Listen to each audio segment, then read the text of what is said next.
Hello, Duke fans, and welcome to episode 275 of the Duke Basketball Report podcast.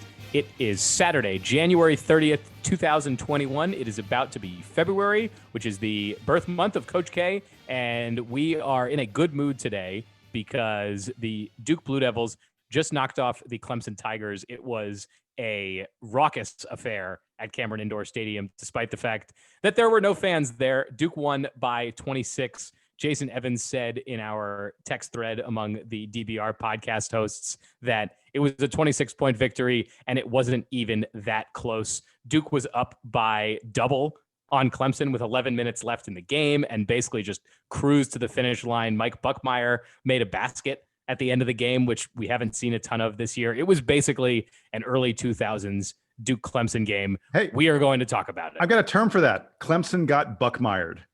There you go. Clemson got Buckmeyered this afternoon, and we were so excited about the win that we had to record right after. No, it's because we have other things to attend to. So this is just the time this weekend when we get to record.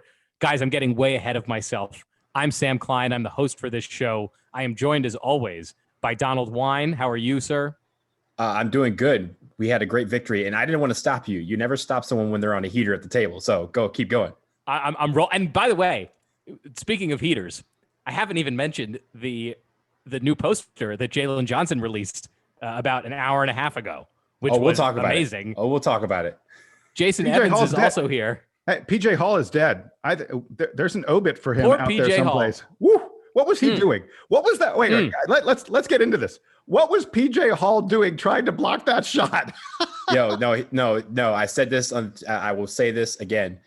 We talked about Jay Huff a couple years ago when his obituary was written. You have to retire. If you're going to jump with somebody and you don't make it, if you get to the fifth floor and the guy who's dunking goes to the seventh, you have to retire. That's in the rules of basketball. PJ Hall, I don't know where you are right now. I don't know if you've made your announcement yet, but I look forward to seeing what you do in the next stage of your career because that's retirement. PJ Hall made it to the second floor and Jalen Johnson went to the seventh. Here's the thing. When fine, are we just going to talk about the Jalen Johnson? Let's do the Jalen Johnson dunk before we get to anything else. When Jalen Johnson stole the ball, so there was a point in the first half. Make sure everybody knows, in case you didn't watch this game for some reason, which you should go back and watch if you're a Duke fan. This was the best game of the season so far. Come on. And the first half for Duke was Duke's best half so far this year. Jalen Johnson got a steal on the perimeter. But he was kind of like towards the bench, not the baseline, towards the bench area, towards the end line or the sideline. And when he stole the ball, he basically had a clear shot to the basket. So he picked the ball up and he was dribbling down and he was going to get the breakaway dunk. PJ Hall for Clemson was kind of at the top of the key. So he actually had a faster drive to the opposing hoop so that he was there in time to contest Jalen Johnson. The problem is he does not have the ability to contest a full speed ahead Jalen Johnson, which is exactly what happened. No, he does not. I don't think anybody on the floor did. I don't think anyone on our team would have had the ability to stop him like that.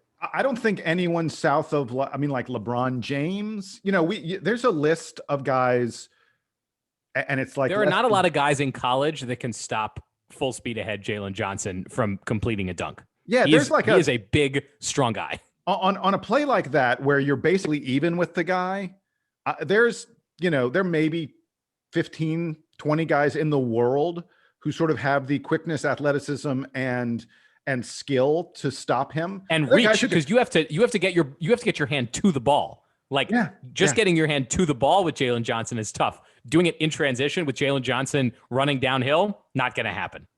MVP is everyone else on the Duke team on the floor who grabbed him because he had the stink face and he was starting to flex on PJ Hall while he was on the ground. Everybody was like, whoa, flex over here. It got kind of scary. I was worried that there was a fight about to break out because I was in my own apartment making the stink face just to nobody in particular. He was just paying his last respects.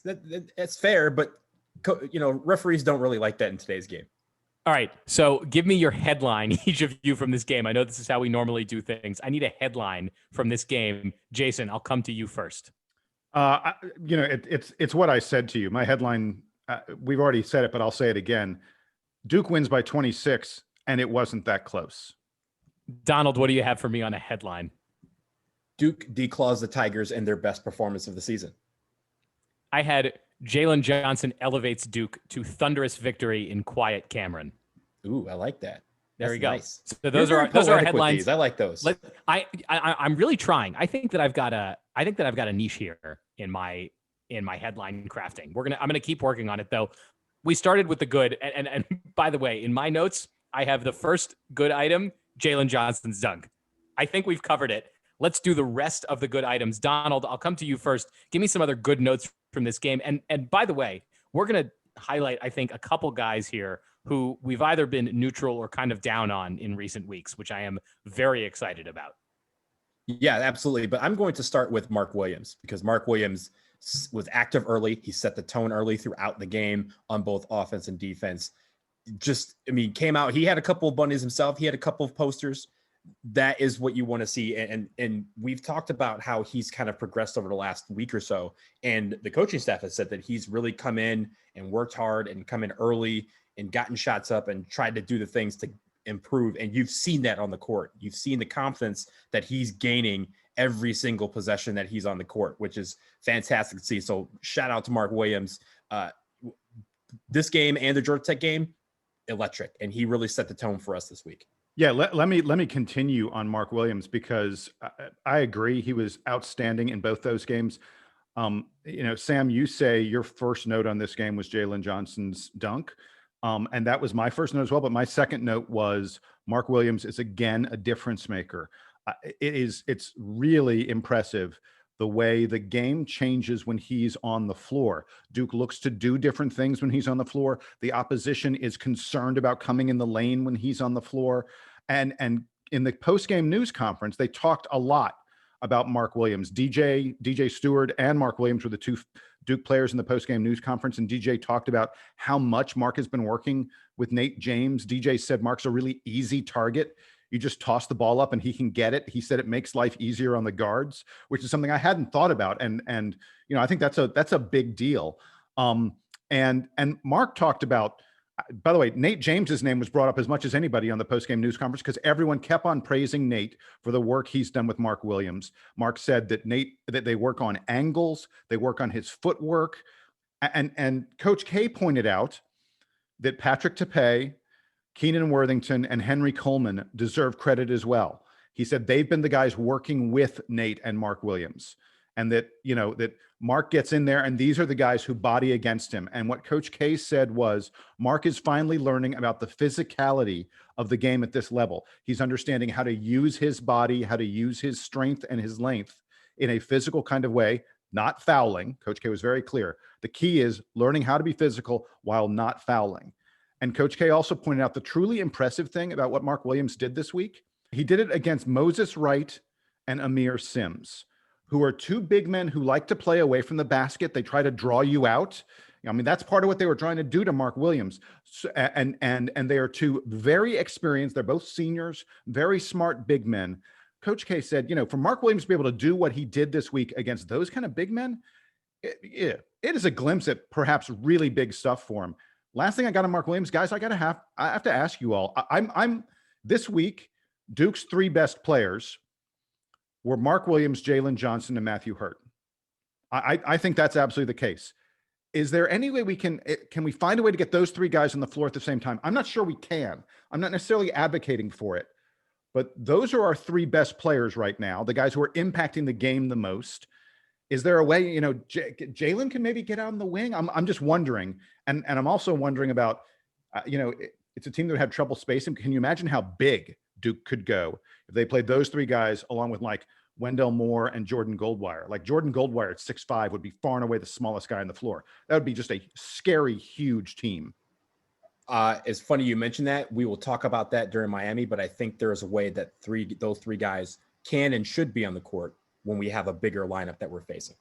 I was glad to see Mark Williams play so well in this game. He seemed more in control on offense than we have seen him yet this year. I think his defense has actually been pretty good consistently, given that he is a 7-footer freshman, which is just a tough place to be where, it's it's hard to like have real body control at that size and at that age, but he's been very strong on the defensive end this year. I was impressed with how in control he was on offense, being able to corral the ball. Jason, you talked about how DJ Stewart said that Mark Williams presents a big target, and it does make it like Duke has an enormous safety valve when guys like Stewart and Roach are driving the lane, and or even Jalen Johnson, and they can toss it up to Mark Williams, and he's probably going to be there.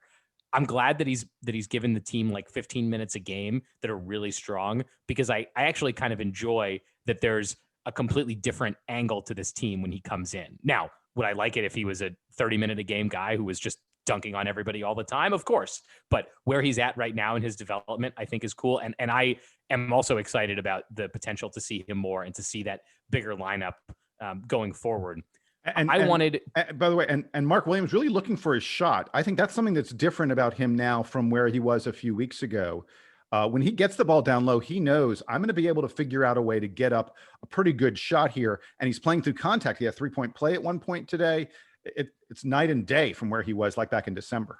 And he doesn't automatically go for a dribble when he gets the ball in the post. I think he's now been programmed to when he gets the ball up in the air, he's trying to turn around and put it in the basket immediately, and which is great. Keeping his head up and going for the rim as opposed to like having to corral the ball, center himself, do the kind of like early half of your career Plumlee brother move where it's like, I got the ball.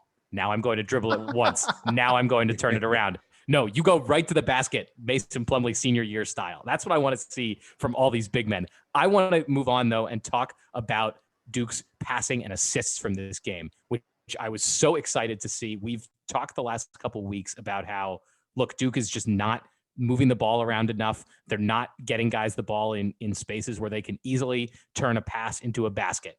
And we know that it's more efficient for you to be finding good spots on the floor to get the ball up and moving without the ball, as opposed to guys having to take the ball off the bounce. Duke does not have players on this team this year that are really skilled in that regard. But we saw Duke assist 20 shots today on 28 made baskets. That's the kind of ball movement and assist ratio that I want to see. Donald, tell me about your thoughts on Duke's ability to assist on shots today.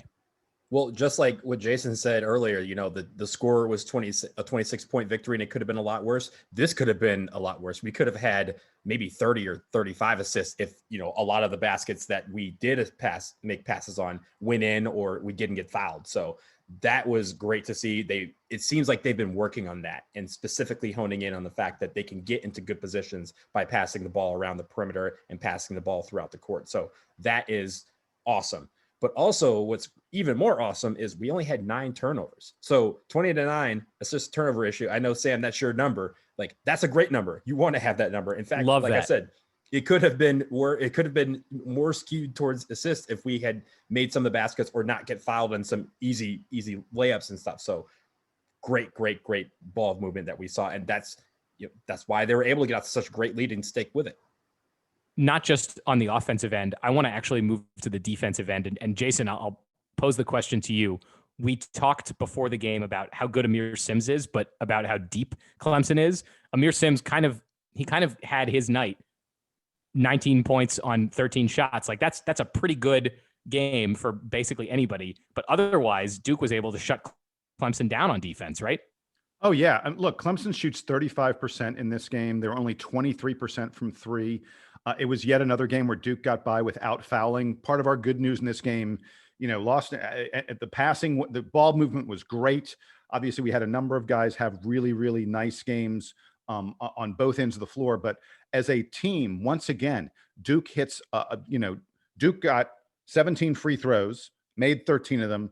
Clemson only shot 11 free throws.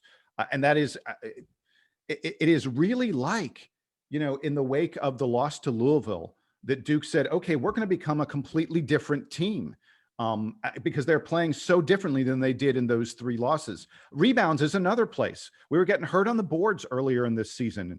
Here's a Clemson team that's a pretty good rebounding team. We beat them 40-34 on the boards. I mean, there isn't a look. Obviously, you win by 26 points. There isn't going to be a single statistical category where you don't have a really good game. But it is just really, it's so encouraging to see this team progressing in the way that it is. Not a lot of turnovers, not a lot of fouls. We still managed to get 7 steals from Clemson. I thought it was an excellent defensive game from Duke. Although, let's be honest, Clemson was terrible.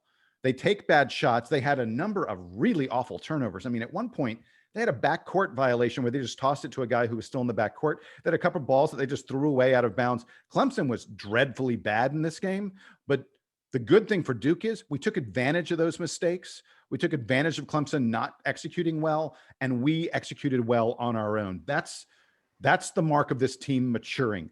This team getting better is the fact that we are able to take our opponent's mistakes and turn them into positives for us, not continuing making mistakes ourselves. It took almost 13 minutes for Clemson to get to 10 points.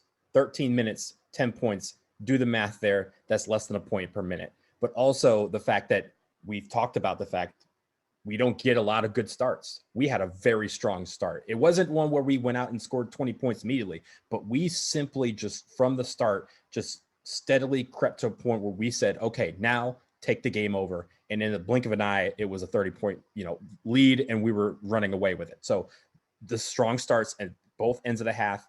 The first half, as Sam mentioned, the best that we've had this year, we used that momentum and we created energy where there was no energy in Cameron. Like, I really wish that there was 93-14 in the building when Jalen Johnson yammed that dude, because first of all, there would have been a call for retirement immediately. They would have had a ceremony, and then they would have needed to do some reinforcements to the foundation because that would have set the world on fire. But creating that energy led to a strong start and led them to go all the way through to the finish. Guys, really quick, I forgot to mention it earlier. There was, it's not often this happens in a game. There was a moment where I said, and this was in the first half, it was a moment where I said the game's over. Don't have that happen very often in the first half. And it was a Mark Williams moment. It was the play with about a minute and a half left in the first half where I forget who, someone for Duke had scored a basket, and we were taking a 3-point, it was a 3-point play. And the rebound came off on the free throw. And Mark Williams, because he is so long and so athletic, was able to tip the rebound out. And Duke ended up getting, I believe it was a Wendell Moore 3-pointer that went down. It turned into a 5-point possession. And I took a note to myself and I said, game over right here. I think it was like Duke stretched it out from like 12 or 14 to like 18 or 19 or 20 or something at that point. Which is a pretty much game over kind of moment. But it was yet another of these Mark Williams moments where his length allowed him to do something that no one else on the floor is able to do. To wrap up the good news section here, I want to give it back to you, Jason, just to say a few words about Jeremy Roach, who I think after we've been dogging on him the last couple of weeks, and it feels like he has really emerged in this game. Yeah, I'll freely admit that I was super down on Jeremy Roach after the past couple of games. I was the guy in the last podcast, and I was even trying to measure my words a little bit and, not be too harsh on the kid because he's young and he's developing. He's trying to figure it out. A really outstanding bounce back game for him. 12 points, 3 assists, only 1 turnover, and confidence was what I saw. That was the important thing for me. He hit a 3-pointer, and then later in the game, probably about the 7 or 8 minute mark left in the second half, he had a play where he took a pull-up 3, like with a guy almost in his face that he drained. That was a confident shot. And to be able to maintain your confidence when you're struggling the way he has lately, it is a sign of maturity. I keep on coming back to this. Coach K keeps coming back to it when he gets to the post-game news conferences. It's so important for this young team to find maturity and find ways of playing through young mistakes. For Jeremy Roach to have the kind of game he did, confidently going to the basket, under control, playing good defense, better defense than we've seen from him lately, and hitting a couple outside shots, really so important for his growth as we move forward. He's a key player for Duke. He's, no matter where that rotation goes, if we get down to 7 or 8 guys, and it feels like Coach K is leaning a little bit more and more in that direction, he's part of that rotation, I think. And I was thrilled to have a bounce back like this for him. Yeah, I want that lineup consolidation to be harder for Coach K, not easier. And I want Jeremy Roach to be one of the guys that's consistently in the mix for the lineup.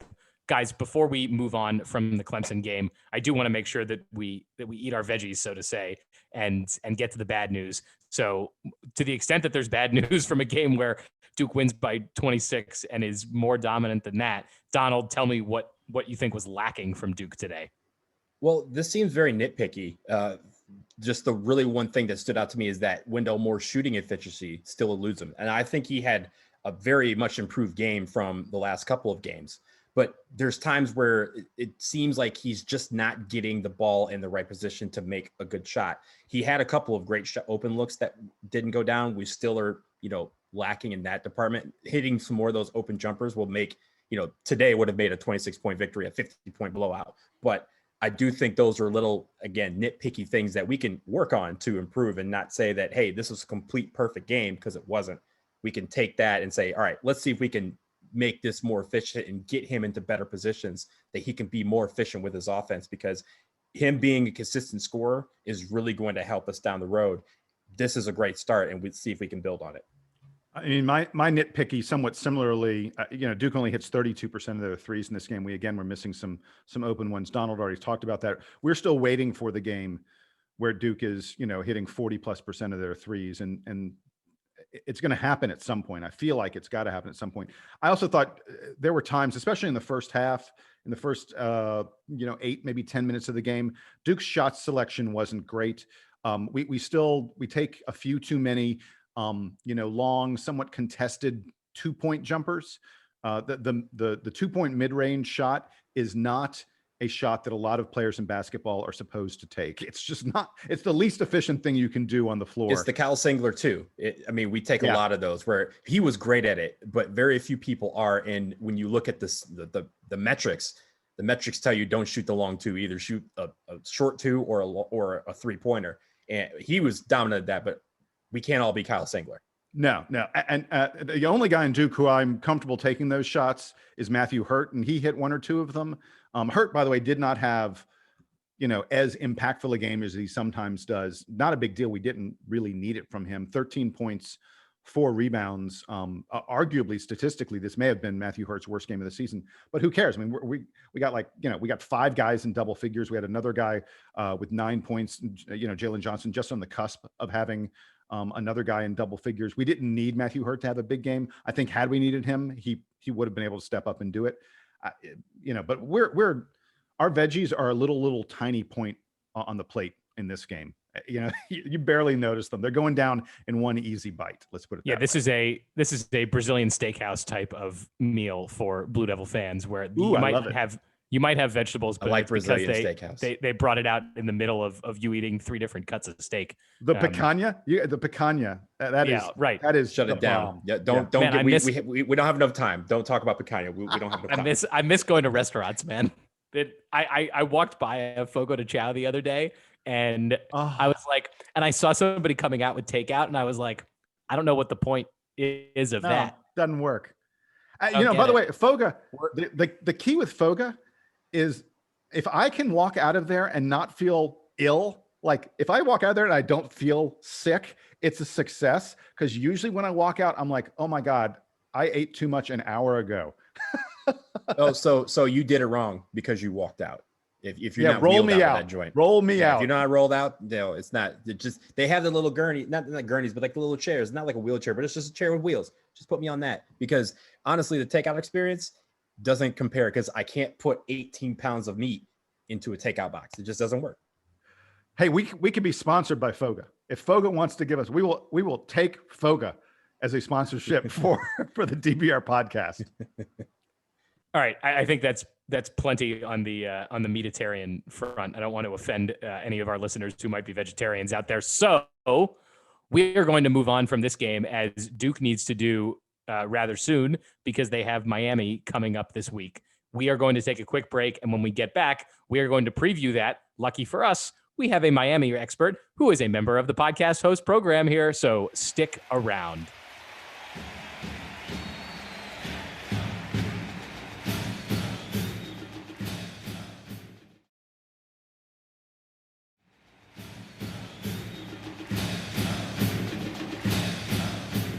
All right, Duke fans, welcome back. And as I said before the break, we are going to break down Duke's game against Miami this week, which, just as always, we hope is going to happen, but there are no guarantees in the year or years of coronavirus. And I want to begin our preview by just handing the floor to Donald Wine, who, in addition to being an alumnus of Duke University, is also an alumnus of the University of Miami. He graduated from the law school there, and as we know from years on this show, is still a pretty big Miami fan. So he's been watching Miami basketball as he does every year. Donald, I give you the floor.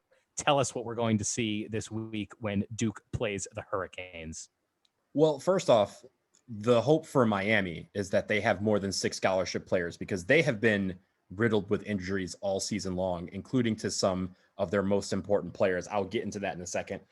Because of these injuries, they haven't had a great season. They're 6-9, 2-8 in the ACC.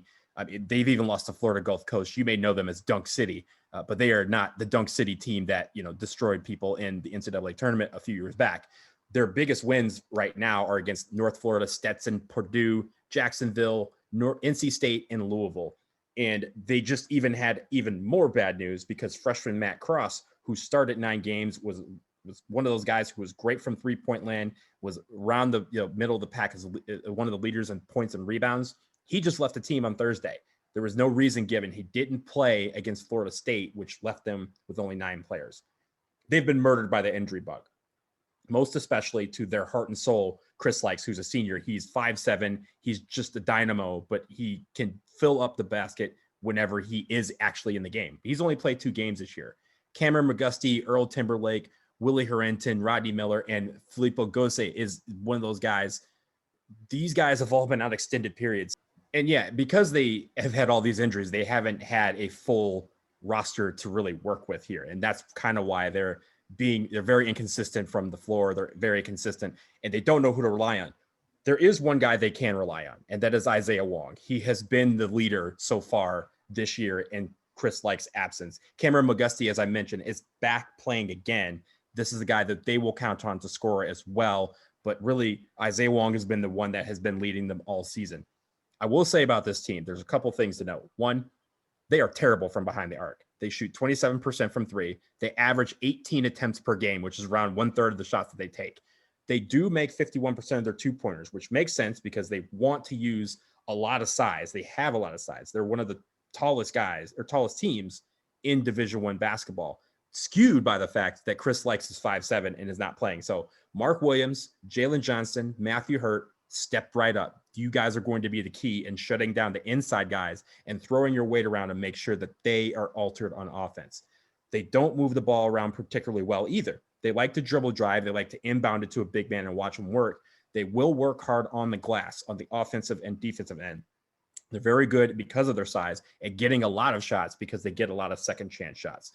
They're a pretty good offensive rebounding team in that regard. But on the perimeter, our guys need to make everyone tired because the depth issues that they have are on the perimeter. If Isaiah Wong is getting out of the game because of foul trouble or because he's tired, they don't have a lot of depth left on the guard side. So no one else they can truly count on is really there to consistently make baskets. They have a couple of guys that will make a couple of things here and there, but no one has been consistent this year. And that's really been Miami's downfall. So inside, go hard, make sure these guys are spaced out so that they're not getting second chance points. And on the perimeter, tire them out. That zone that we see doesn't necessarily, we're not going to see that much of it, maybe because of the fact they can't shoot well from outside. But I do think man-to-man tiring those guys out will leave them in a lurch because they don't have a bench. Their bench on the other night against Florida State was 3 guys. So if people get tired, they're just going to have to go all game. Meanwhile, we can rotate big men in. We can rotate guards in. Wendell Moore, this will be a good chance for him to see if this consistency, this improvement that he's doing is going to be great because he's going to be an X factor that I don't think Miami can handle.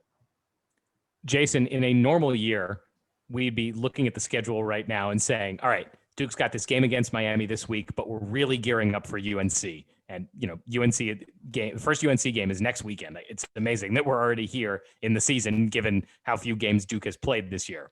Maybe this year the thought is different and the Blue Devils are a little less distracted by kind of everything else because they're just so focused on basketball right now. But in the event that they are somehow looking ahead to UNC, what is it about this game against Miami that should give the Blue Devils, like, what should make them nervous about playing a Miami team this year that, as Donald points out, really has just been decimated by injuries and has been nothing like recent vintages of Jim Laranjega's squad?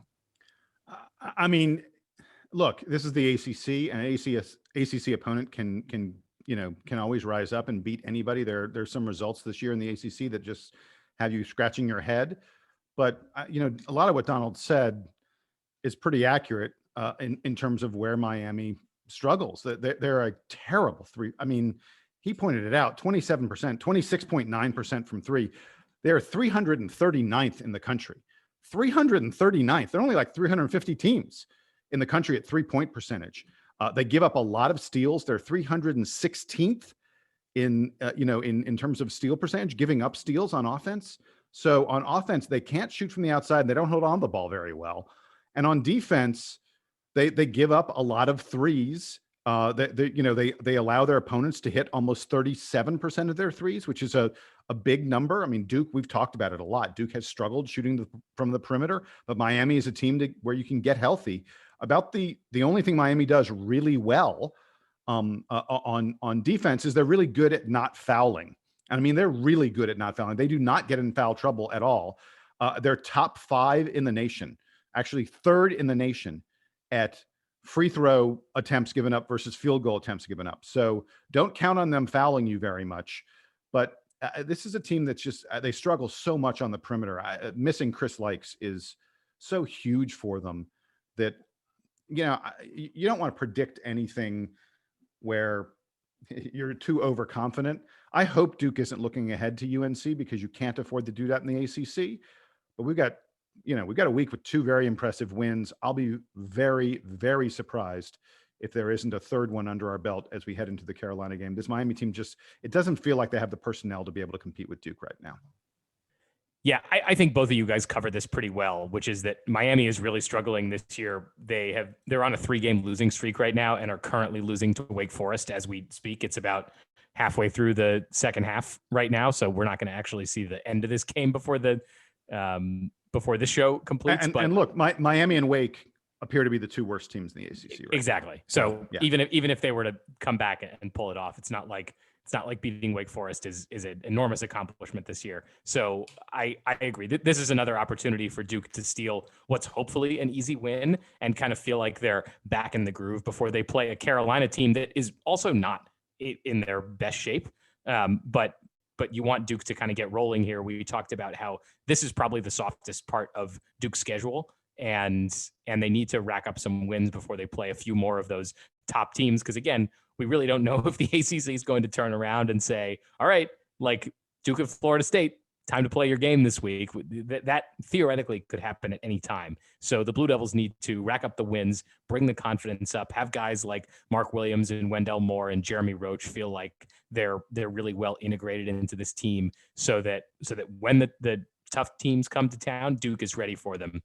Donald, give me a final idea or thought on Miami before we wrap it up with Player of the Week nominations.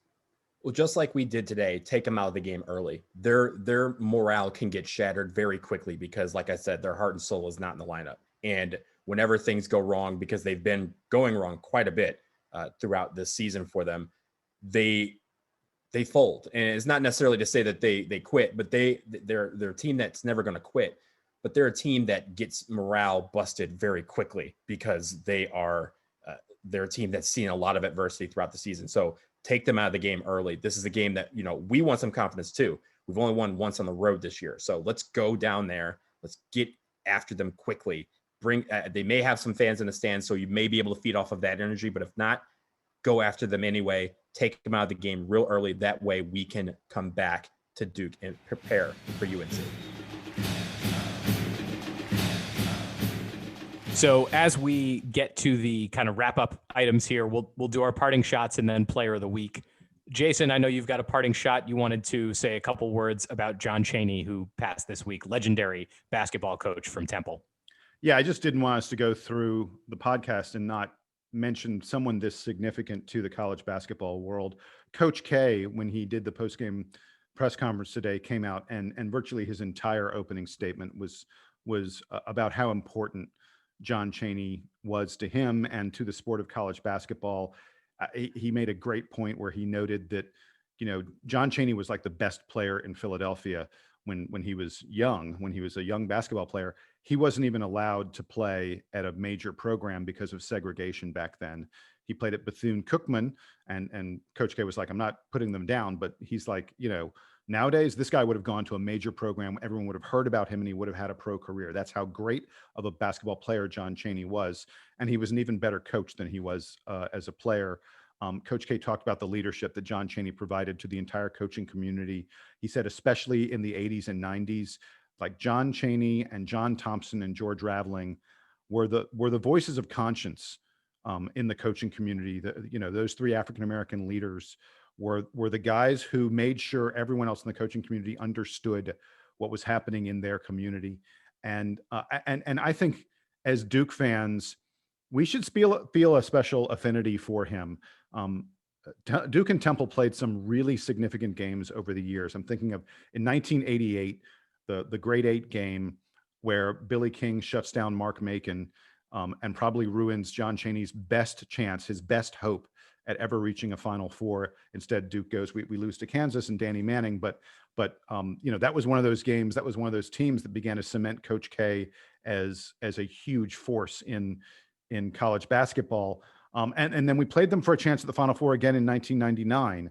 And we blew their doors off. That 99 Duke team, we've talked about them extensively. But Duke had, and we had a number of really important, really significant regular season games against Temple. Coach K and John Cheney faced each other a lot during their career. Coach K usually got the best of him, but there was absolute mutual respect. And as a Duke fan, I feel the loss of a real important part of college basketball history in losing John Cheney. Yeah, it's a huge loss for college basketball. One of the premier coaches of, like you said, the 80s and 90s, and even dipping into the 2000s. Remember in 2001, the Naismith Basketball Hall of Fame inductee class is John Cheney, Coach Krzyzewski, and Moses Malone. And, so they had an affinity even to the fact that, they were linked in time by being inducted into the hall together and being together for those moments. He shared a lot with them. He also talked about the diversity initiatives and equity initiatives that they started back in 1989, 1990 with the NABC, that Coach K and John Cheney grew an affinity for each other and friendship through that as well. So John Thompson, John Cheney, both passing in the last 5 months is just killer for, just the 80s and 90s, the basketball that I grew up starting to believe in, like those coaches that were instrumental to the game. It's a shame, but 89 years old, that man left a lot in his 89 years, and we thank him for it. Guys, thanks for those words about John Cheney. I think it was important for us to talk about. I also wanted to mention Hank Aaron. I'm not sure if we had mentioned him on previous episodes, and obviously not a basketball player, but a monumental sports figure and someone who was, a key figure in the discussion about civil rights in this country. So I don't want to speak too long about him, but as a baseball fan, it was an emotional week with the passing of Hank Aaron. So hopefully you can go find some of the memorials that have been done for him across the sports landscape. A titan in baseball, a titan of sports, and overcoming some unimaginable hatred that was directed at him when he was in the midst of an incredible, one of the best baseball careers of all time. So wanted to wish rest in peace to Hank Aaron and to John Cheney. I think Hank Aaron transcends sports. So the fact that I think it's always appropriate to discuss Hank Aaron on this podcast or any other. So thank you for bringing that up. Rest in peace to the Hammer. I got a chance to meet Hank Aaron a few years ago. I was the executive producer of a television special that was being done on him, a tribute that was being done here in Atlanta, and such a gracious, humble man. You would talk to him. I spent some time talking to him about his career and what it was like coming up and fighting, some of the horrible, terrible hatred and racism that he faced, not just when he was chasing Babe Ruth, but throughout his entire career in the minors and the such. And there's no bitterness in the man, which was just amazing to me. A giant, like Donald said, transcends sports in some very, very significant kind of ways. We're a better society, we're a better world, we're a better country for guys like John Cheney and Hank Aaron, and for what they've done to help all of us grow. And yeah, to say we miss them doesn't cover it enough.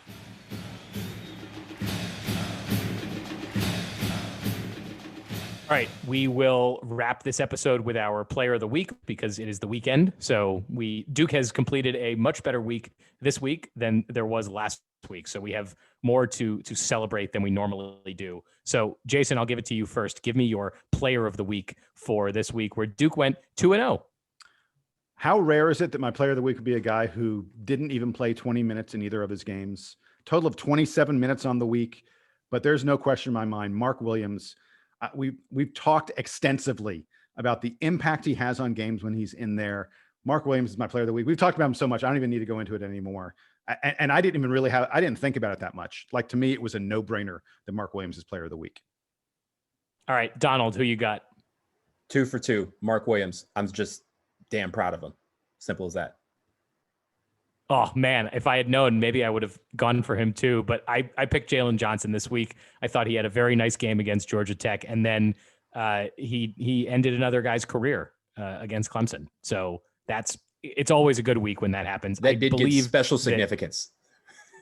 Yes, and I believe the week that Zion Williamson did that to Clemson, we gave him the player of the week nomination as well. And I think that was unanimous. So I'll keep by the way, Jalen's line, we haven't talked about it. Jalen's line against Clemson, folks, you ready for that? 9 points, 8 rebounds, 5 assists, 2 steals, and 1 murder. I mean, that's a really impressive line. It's a very efficient day. Yes. Not a double-double, but long tail in the box score there. So great work. In Anchorman, I think Brick killed a man. Jalen Johnson killed a man today. and the ref said, "Yo, dude who got murdered, I'm calling you for attempting to get murdered." And the fact that he murdered you, we're just going to give him more points. And 1 very mean mug. Jalen Johnson gets a player of the week award from me and a very mean mug for himself. So we will leave it there. Duke is playing Miami this week, as we talked about. They've got UNC next weekend. Guys, Duke plays UNC next week. Like, who's excited for that? I am. Everyone else should be. It's a Duke Carolina game. No one will be there, but it's happening nonetheless. So we will preview that game later this week after the Miami game. Keep up with us, as always, dbrpodcast@gmail.com. Send us an email, ask us a question. Feel free to leave reviews for us anywhere that you leave reviews. We like them to be 5 stars. They don't have to be, but they really should be 5 stars. And we'll talk to you again this week. So for Jason Evans and for Donald Wine, I'm Sam Klein. This has been episode 275 of the Duke Basketball Report podcast. Duke Band, take us home.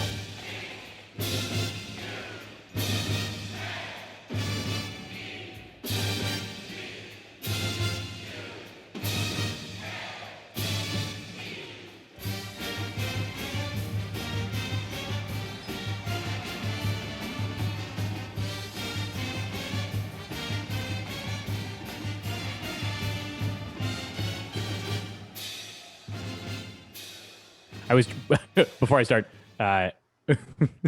Jess earlier was like, can you do the podcast intro for me really quick? Like, I was saying something. I was like watching the game and I had like my normal fan voice on, and she was like, "That's not how you talk on the show." And I was like, "What do you mean?" And she's like, do the podcast intro. And I go, "Hello, Duke fans, and welcome to." Now she's laughing at me. Anyway, all right, here we go. Putting on your podcast voice. Yeah, that's right. I bring it down like half an octave, I think, when we record. That's my. You gotta have that bass. I'm Sam Klein. Yeah, exactly. I can sing tenor, but I also prefer to be a baritone.